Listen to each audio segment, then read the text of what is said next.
छवि अंतर में अपने उतारा करूं मेरे बाबा। आप है साथ में, आप है पास में, आप है साथ में, आप है पास में, फिर भी प्यार से तुमको पुकारा करूं मेरे बाबा। फिर भी प्यार से तुमको पुकारा करूं मेरे बाबा, मेरे बाबा।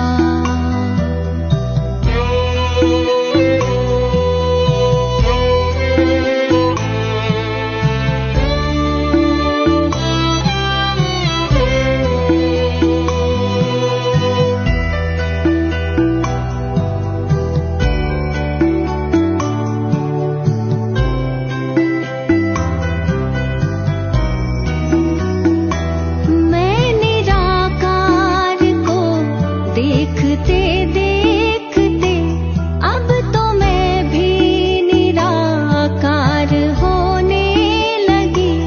ज्योति बिंदु मेरे आपके ध्यान में, देह दुनिया। ओम शांति। आज 13 नवंबर 2021।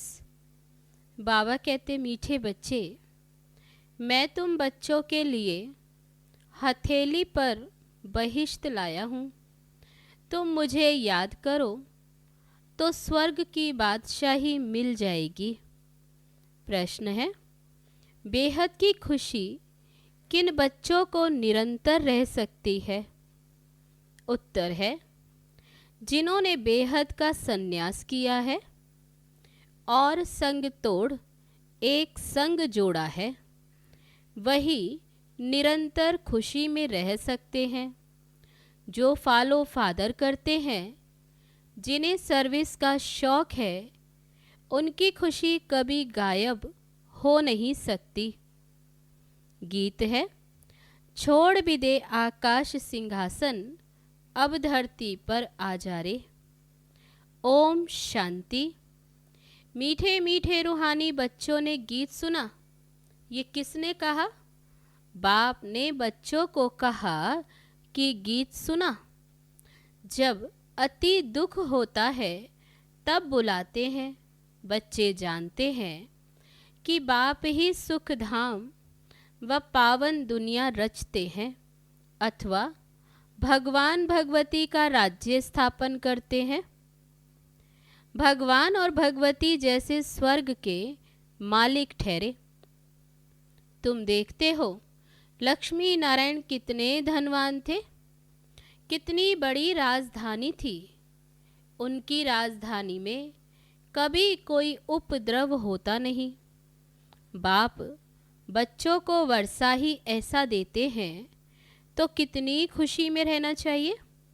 परंतु नंबरवार पुरुषार्थ अनुसार तो है ही। कोई कोई तो पूरा ज्ञान ना उठाने के कारण ना वहाँ की खुशी में रहते हैं और ना यहाँ की खुशी में रहते।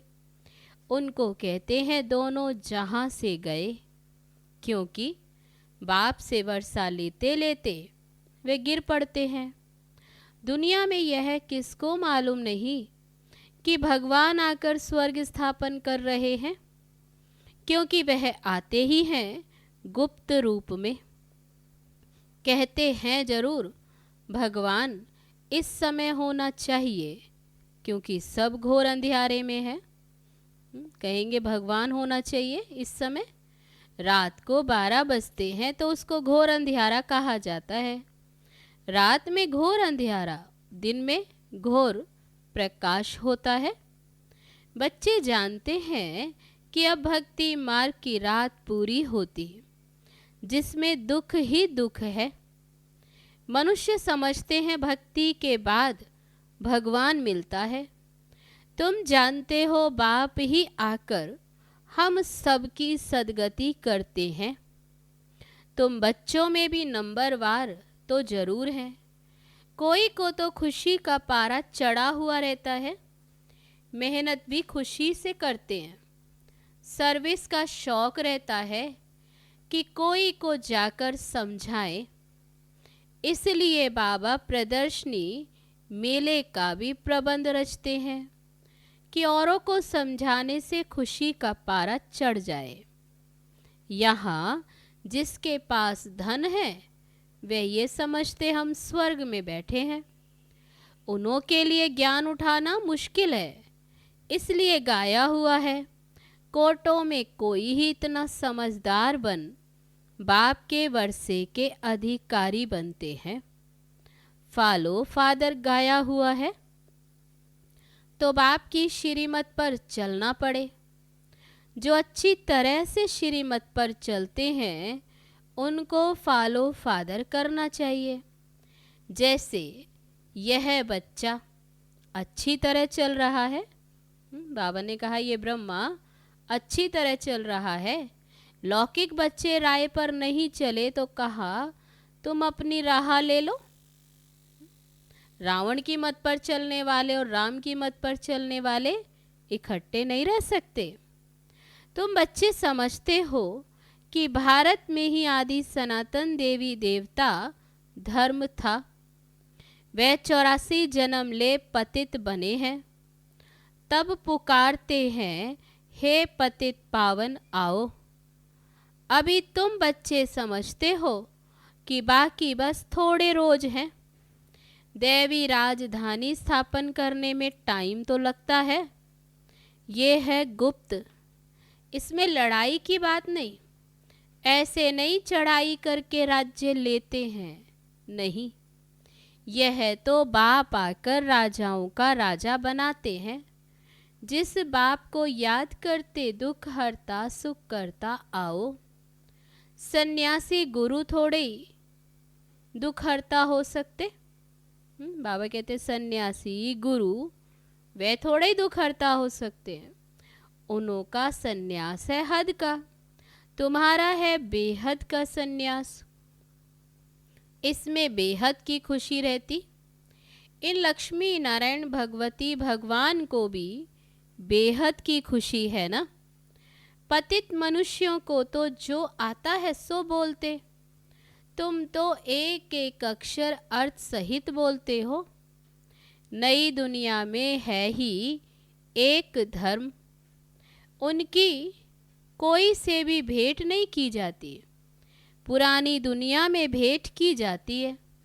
नई दुनिया में तो ये पता नहीं रहता कि पुरानी दुनिया में क्या होगा, वहाँ सब कुछ भूल जाता। यहाँ तुमको सब कुछ बतलाया जाता है कि नई दुनिया कब स्थापन होगी, पुरानी दुनिया कब विनाश होगी। तुमको सब नॉलेज है। अब तुमको बाप मिला है स्वर्ग की स्थापना करने वाला, तो उनसे अच्छी तरह से वर्षा लेना चाहिए। वर्षा मिलना भी उन्हों को है जिन्होंने कल्प पहले अच्छी तरह पुरुषार्थ किया था। उसमें भी नंबरवार है। ये है कांटों की दुनिया। पहले नंबर का कांटा तो सब में है ही। बाबा कहते पुरानी दुनिया छी और नई दुनिया अच्छी होती है। स्वर्ग किसको कहा जाता है ये भी किसी को पता नहीं, ऐसे ही कह देते हैं। कोई मरता क्या कहते, स्वर्गवासी हुआ। स्वर्ग है कहाँ जो स्वर्गवासी हुआ? ये तुम जानते हो स्वर्ग भी इस भारत में ही था, नरक भी भारत में है। तो ये अक्षर वो लोग पकड़ कर कह देते स्वर्ग नरक यहाँ ही है। जिनको बहुत धन है वह स्वर्ग में है, परंतु ऐसे नहीं है। भारत नया था तो सतयुग था, जिसको स्वर्ग कहा जाता है। अभी पतित दुनिया नरक है। दुनिया तो एक ही है। नई दुनिया में लक्ष्मी नारायण का राज्य था, पुरानी दुनिया में रावण का राज्य। भगवान उवाच, मैं तुमको 84 जन्मों का राज बताता हूँ। इस राजयोग से तुमको राजाओं का राजा, स्वर्ग का मालिक बनाता हूँ, तो नरक का जरूर विनाश होना ही चाहिए। शास्त्रों में कृष्ण का नाम डाल लड़ाई आदि दिखा दी है। पांडवों की कोई सेना तो है नहीं। आजकल कन्याओं माताओं की पलटन बनाए उन्हों को बंदूक आदि चलाना सिखाते। यहाँ तुम्हारे हाथ में बंदूक आदि कुछ नहीं है। उनको क्या मालूम तो शिव शक्ति सेना कौन है। शिव बाबा तो कभी हिंसा करा नहीं सकते। बाबा कहते बाप तो अभी ये अहिंसक युद्ध की बात है, ये सिखलाते हैं। लड़ाई की तो कोई बात ही नहीं। ये तुम जानते हो कि शिव बाबा की ये है रूहानी सेना। शिव बाबा हमको डबल अहिंसक बनाते हैं। उनको कहा जाता 100% नॉन वायलेंस, यहाँ है 100% वायलेंस। एक ही बॉम्ब्स से देखो कितनों का विनाश कर देते।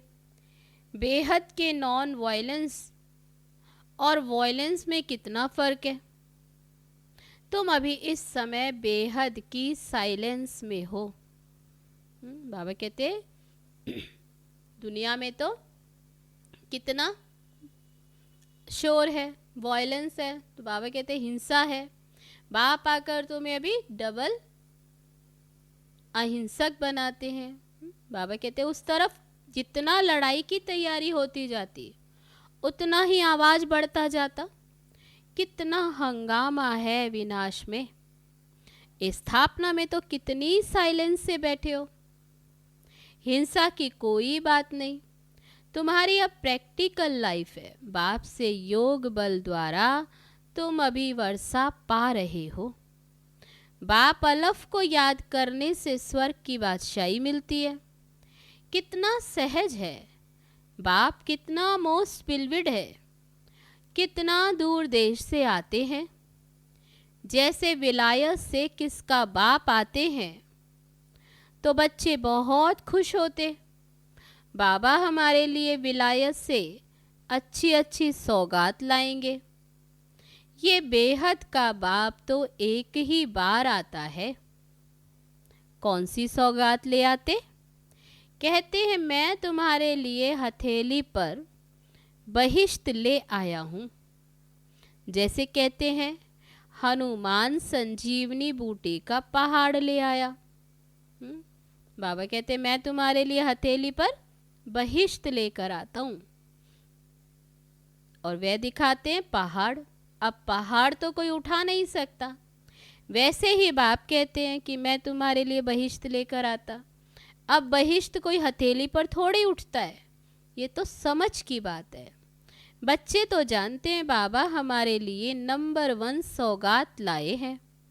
बाप कहते मैं आया हूँ तुमको पावन दुनिया का मालिक बनाने, तो पावन बनना पड़े। ये राजयोग है ना।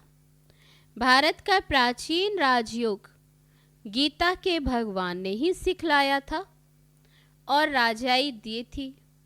अब फिर से राजयोग सिखला रहे हैं। तुम कहते हो कि हम स्वर्ग की स्थापना करने वाले बाप के बच्चे हैं। बाप नई दुनिया स्थापन करते हैं तो जरूर किसी को तो बादशाही मिली होगी ना। ऐसे भी नहीं सिर्फ स्वर्ग में रहने वालों को ही बाप ने दिया होगा, और सबको भी तो बाप देते हैं ना।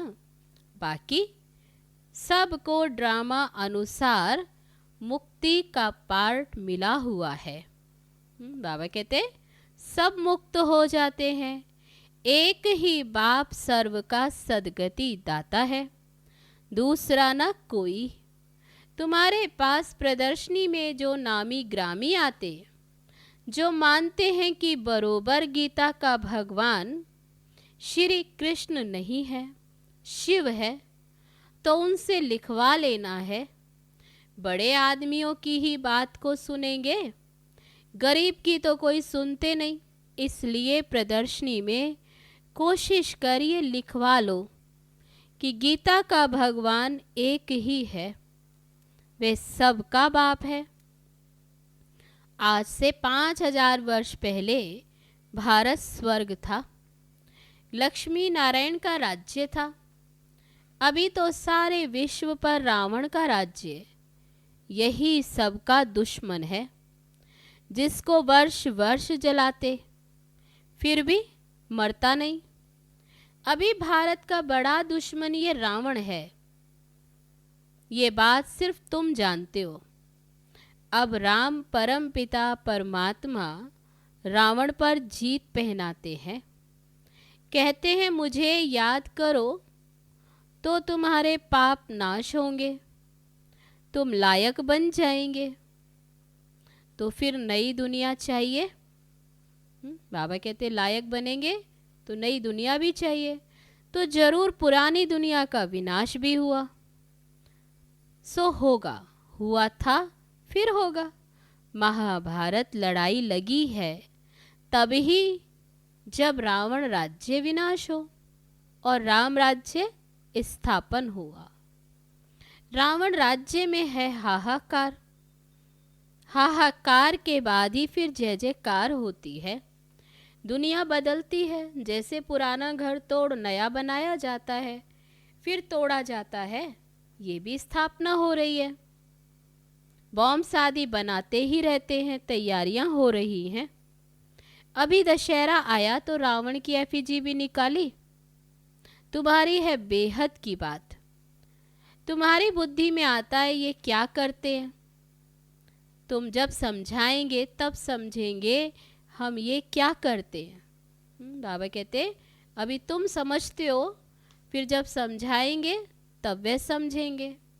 हंसी भी आएगी, किसको भी समझा सकते हो, इतना बड़ा रावण तो होता ही नहीं। तब उन्हें बाबा कहते आप समझाएंगे तो उन्हें भी हंसी आएगी। अब बाप कहते तुम राम राज्य लो। रावण क्या है अभी तुम जानते हो, तो औरों को बताते। फिर बाबा कहते उन्हें बोलो अब राम राज्य लो, इन 5 विकारों का दान दो तो ग्रहण छूट जाए। बाप आकर समझाते हैं ये 5 विकारों का ग्रहण सारी दुनिया पर लगा हुआ है, बिल्कुल ही काले हो जाते। तुम बच्चों को तो अथाह खुशी होनी चाहिए, बाकी बस थोड़े रोज हैं। तुम अभी क्रिएटर, डायरेक्टर, मुख्य एक्टर्स, ड्रामा के आदि मध्य अंत को जानते हो, और कोई नहीं जानते। तुम्हारी अब स्वच्छ बुद्धि बनी है, तुम बाप के बने हो तो जरूर स्वर्ग में भेज देंगे। Knowledge is source of income कहा जाता है। यह है रूहानी नॉलेज जो अभी बाप देते हैं। मनुष्य मनुष्य को दे नहीं सकते। ये नॉलेज कोई मनुष्य को नहीं दे सकते। दुनिया में सब मनुष्य मनुष्यों को नॉलेज देते हैं। तुमको तो बाप सुप्रीम सोल आकर ये ज्ञान देते हैं। बाकी सब है भक्ति मार्ग की दंत कथा सुनाने वाले। सत्यनारायण की कथा, रामायण की कथा जो पास्ट हो गया, वे कुछ ना कुछ बनाते रहते। ये है पढ़ाई। पढ़ाई में हिस्ट्री ज्योग्राफी सुनाई जाती है। ये है वर्ल्ड की हिस्ट्री ज्योग्राफी। ह्यूज तुम समझाते हो। बाबा ने 5000 वर्ष पहले भी ये कहा था। वे गीता पढ़ने वाले थोड़ी कुछ समझते हैं। यादव, कौरव, पांडव किसको कहा जाता, ये तुम प्रैक्टिकल में देखते हो। यूरोप वासी यादवों ने मूसल निकाले, विनाश हुआ। विनाश के बाद क्या हुआ, वे कुछ नहीं दिखाते। वह तो समझते प्रलय हो गई। वे कहते तुम शास्त्रों को मानते हो, बोलो हाँ, हम शास्त्रों को जानते हैं, मानते हैं। ये सब भक्ति मार्ग के हैं। ज्ञान तो एक बाप ही सुनाते हैं जो ज्ञान का सागर है। अब भक्ति खत्म हो, ज्ञान जिंदाबाद हो रहा है। पुरानी दुनिया का विनाश सामने खड़ा है, नथिंग न्यू। हमारी प्रीत है बाप से, हम और संग तोड़ एक संग जोड़ते। बाप कहते हैं अपने को आत्मा समझ मेरे साथ योग लगाओ। इसको ही भारत का प्राचीन योग कहा जाता है, जो बाप ही सिखलाते। कृष्ण की आत्मा भी इस अंतिम जन्म में है, इस समय वह भी अंतिम जन्म में। इनको कहते हैं तुम अपने जन्मों को नहीं जानते हो। ये ब्रह्मा जो कि अंतिम जन्म में, तो बाप आकर इनको कहते तुम भी अपने जन्मों को नहीं जानते, ये तुम्हारा बहुत जन्मों के अंत का जन्म है, इसलिए मैंने इस शरीर में प्रवेश किया। मैं इसमें बैठकर तुम बच्चों को ब्रह्मा मुख वंशावली बनाए राज्य भाग्य देता हूँ। बाप के सिवाय और कोई बता न सके, ये तो बाप खुद इस मुख द्वारा सुना रहे हैं। ये बाबा भी पहले कुछ भी नहीं जानते थे, तुम भी कुछ नहीं जानते थे। भारतवासियों को ही समझाना पड़े 84 जन्मों का चक्र कैसे फिरता है। ये वही लड़ाई है जिससे स्वर्ग के गेट खुले थे, जबकि बाप ने आकर राजयोग सिखलाए मनुष्य को देवता बनाया था। अच्छा, मीठे मीठे सिक्की लदे बच्चों प्रति मात पिता बाप दादा का याद प्यार और गुड मॉर्निंग। रूहानी बाप की रूहानी बच्चों को नमस्ते। हम रूहानी बच्चों की रूहानी बाप दादा को नमस्ते नमस्ते। ओम शांति। अब है धारणा के लिए मुख्य सार। पहली पॉइंट, जो अच्छी रीति श्रीमत पर चलते हैं उन्हें फॉलो करना है। बेहद की खुशी में रहने के लिए आप समान बनाने की सेवा करनी है। दूसरी पॉइंट, प्रीत बुद्धि बन और संग तोड़ एक बाप से जोड़ना है। डबल अहिंसक बन साइलेंस में बैठ अपनी राजाई स्थापन करनी है। अब है आज का वरदान। मरजीवा जन्म की स्मृति द्वारा कर्म बंधन को संबंध में परिवर्तन करने वाले परोपकारी भव। लौकिक कर्म बंधन का संबंध अब मरजीवे जन्म के कारण श्रीमत के आधार पर सेवा के संबंध का आधार है। कर्म बंधन नहीं, सेवा का संबंध है। सेवा के संबंध में वैरायटी प्रकार की आत्माओं का ज्ञान धारण कर चलेंगे तो बंधन में तंग नहीं होंगे। लेकिन अति पापात्मा अपकारी आत्मा से भी नफरत व घृणा के बजाय रहम दिल बन तरस की भावना रखते हुए सेवा का संबंध समझकर सेवा करेंगे तो नामी ग्रामी विश्व कल्याणी व परोपकारी गाए जाएंगे। अब है आज का स्लोगन। समय व परिस्थिति प्रमाण वैराग्य आया तो यह भी अल्प काल का वैराग्य है। सदा काल के वैरागी बनो। अच्छा, ओम शांति।